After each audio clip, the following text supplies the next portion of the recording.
research that's taking place right here in the watershed that we're sitting in today, the Ausable River watershed. We've been working, one of our side projects for the past few years is mapping the spatial distribution of trout across our watershed using environmental DNA.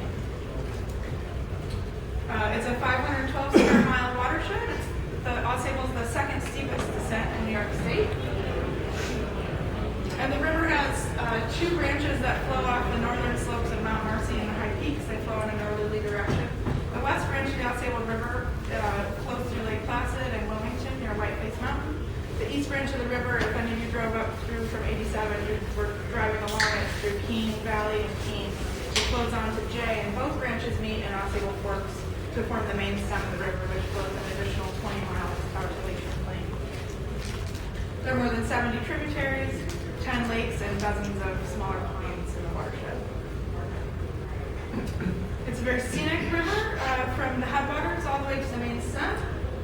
And the river is a primary driver for a flourishing outdoors economy, with plenty of hiking opportunities, paddling, and world-class fly fishing on the west branch of the river that's been popular here since the 1800s. The river provides drinking water for multiple communities, and it's lucky to have several land protections by being mostly situated within the Adirondack Park Forest Reserve. The beauty can be a little bit deceptive, as we all know, and we can look briefly to history to understand why, and to understand this river being at risk and needing additional protection. Both branches of the river and the land were logged pretty heavily starting in the 1800s, and continuing on to 1924, logs were driven down multiple tributaries in both branches of the river, and this region was clear cut up to 3 times in some areas until logging of this scale ended in 1924. After that, there was in-channel gravel mining in the east branch and parts of the west branch that continued up until the 1970s and caused extreme change to the river and the channel itself. Way back when, in the early 1900s, roads were already hugging the river, and that proximity of infrastructure to the river has led to additional problems today. Some of the modern threats include additional sedimentation and road proximity, as well as habitat fragmentation that continues to cause problems. We've been seeing increasing water temperatures from climate change, increased and more extreme flooding events, as well as issues with things like salt pollution and long-term effects from acid deposition. Back in 1998, over 20 years ago, the Ausable River Association was formed. That's the group that I work for. It was formed as a way to provide additional protections and community-driven stewardship of this natural resource.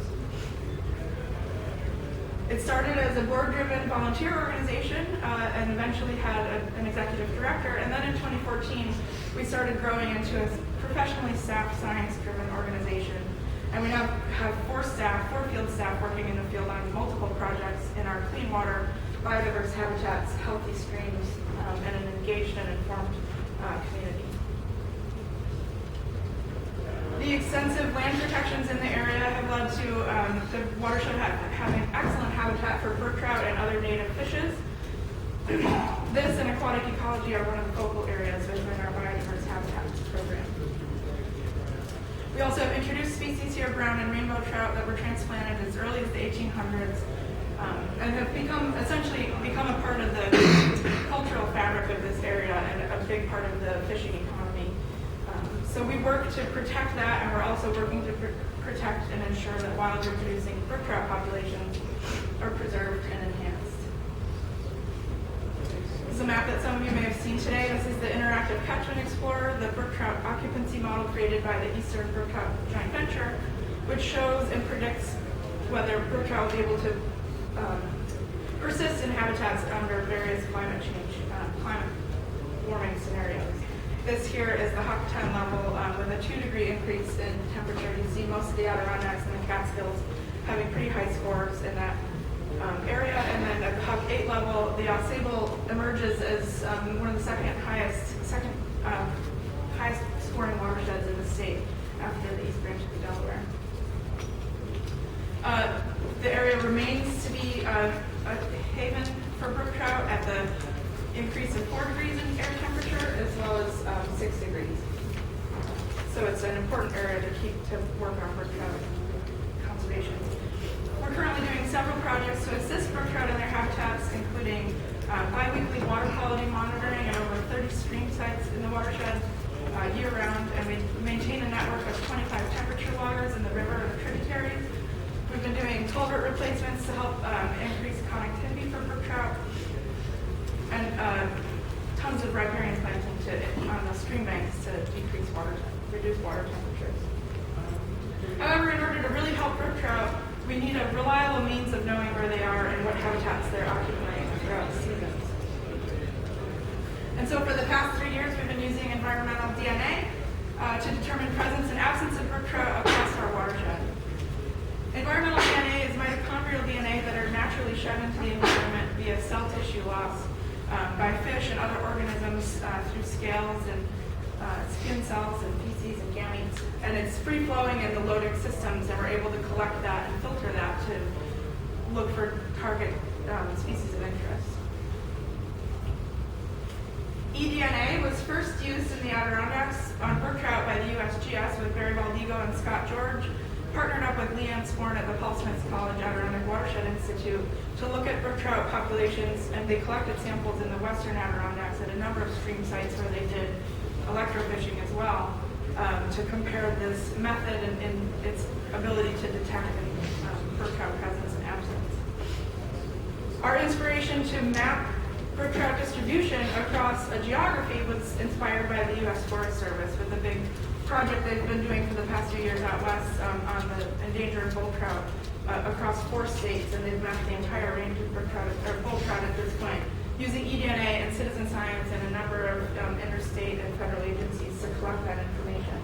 They found it's a great way to do something of this scale across a really large and a remote geography, and to inform further conservation efforts.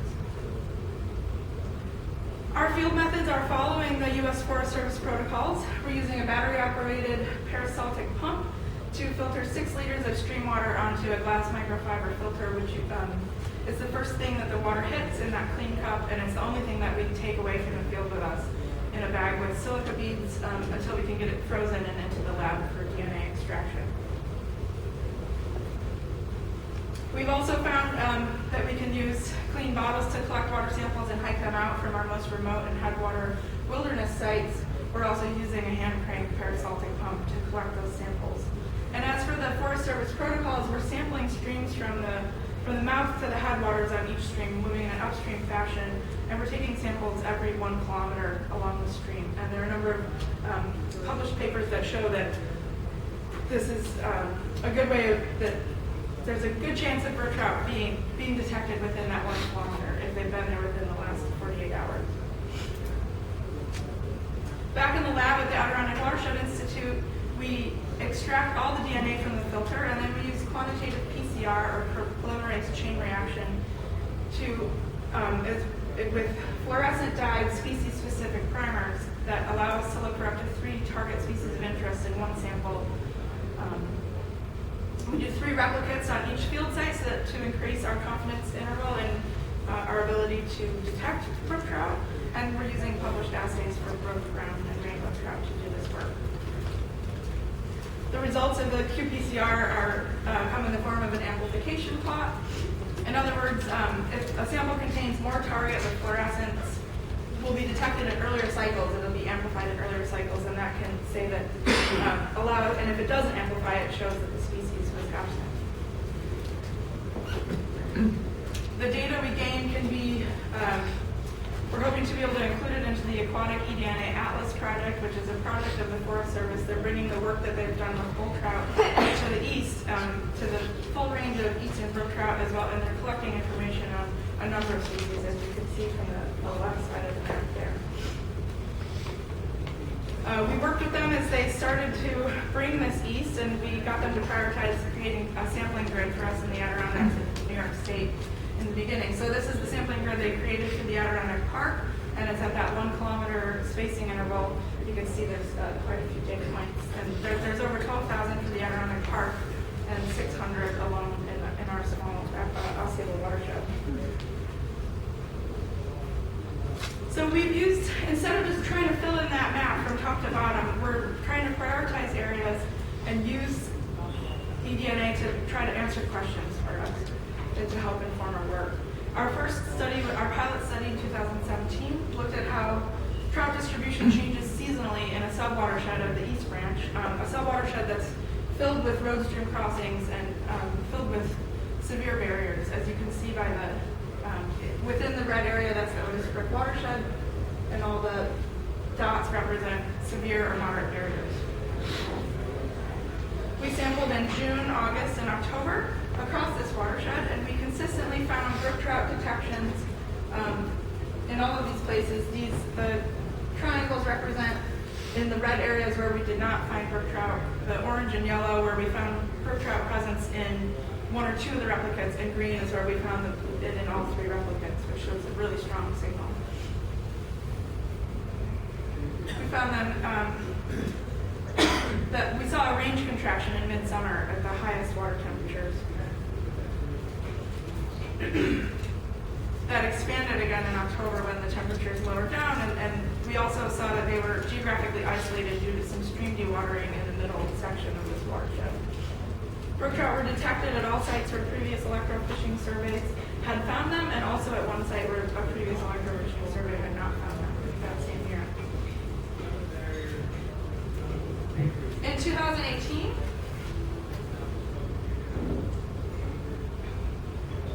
in our 2018 field season, we chose to examine trout distribution in the Sentinel Mountain Wilderness area. This is a large wilderness area that spans the tract of land between the West Branch on the left and the East Branch on the right.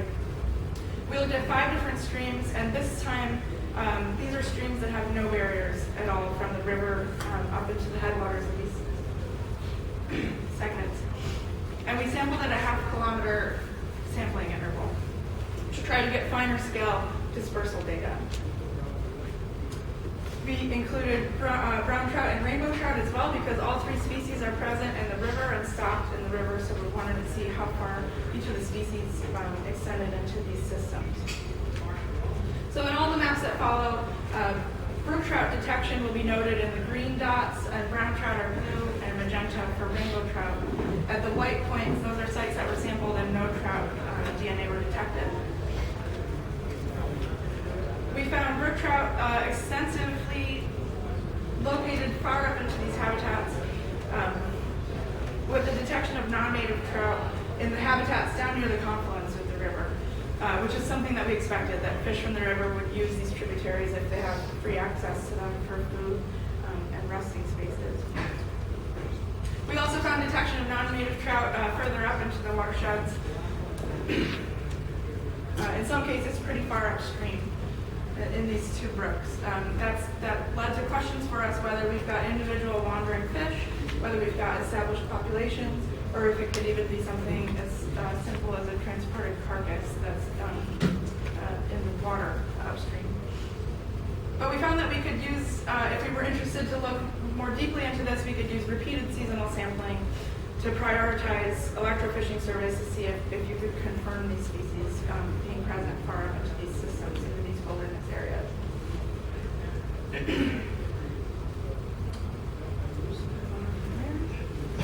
And then in 2019, we started to focus our efforts on another wilderness area, the High Peaks Wilderness Area, which is the headwaters of the West Branch. And Marcy Brook, Klondike Brook, and South Meadow, we did some sampling on all of those, as well as Phelps and Pelkey Brook. They follow really popular hiking trails that lead into the High Peaks Wilderness. And we're interested to see how far brook trout are ascending into these systems. We returned to the 1 kilometer sampling points to map trout here. And so while there appear to be short gaps in distribution, brook trout were found pretty far upstream and above some things that we thought were natural barriers along the way. These data, we hope will provide a baseline to show where brook trout were in 2019 and a reference point for future restoration efforts or trying to look at the expansion and contraction of the ringlet brook trout throughout this watershed, thinking about present. For example, I think hopefully many of you heard the good news this past October that brook trout were found by the DEC and the Adirondack Lake Survey Corps up in the waters of Lake Colden and its tributaries, after decades after being declared fishless as a result of acid rain locally extirpated. And when we saw this study, it really hit home for us to say that if we had the data points here from during this period of extirpation, we could have helped map the recovery of the species and the expansion of it back into these recovered habitats. Here's the map of all of our brook trout distribution compiled from 2017 to 2019. So we've gone a long way, but there's a long way to go, but it's also allowed us to answer multiple questions and inform our work. We're hoping to submit these to the Aquatic eDNA Atlas. Our focus for 2020 and beyond includes more remote headwater sampling. We want to continue some work in the West Branch headwaters. We're also looking at the Johnsburg Valley this summer. And we'd like to sample in the Trout River as well, which is up over here. It's a great, used to offer great habitat for brook trout, but it's been growing so rapidly in recent years that we're worried about its ability to support fish into future years. The work has enabled us to prioritize planting and habitat restoration projects on the ground. It's helped us inform which culverts to do in the Otis Brook system. And we're hoping to share the data to be used to help land managers make decisions and help protect wild reproducing brook trout for generations to come. Our partners and funders on this work include the New York State Department of State, the Adirondack Watershed Institute at Paul Smith College, and the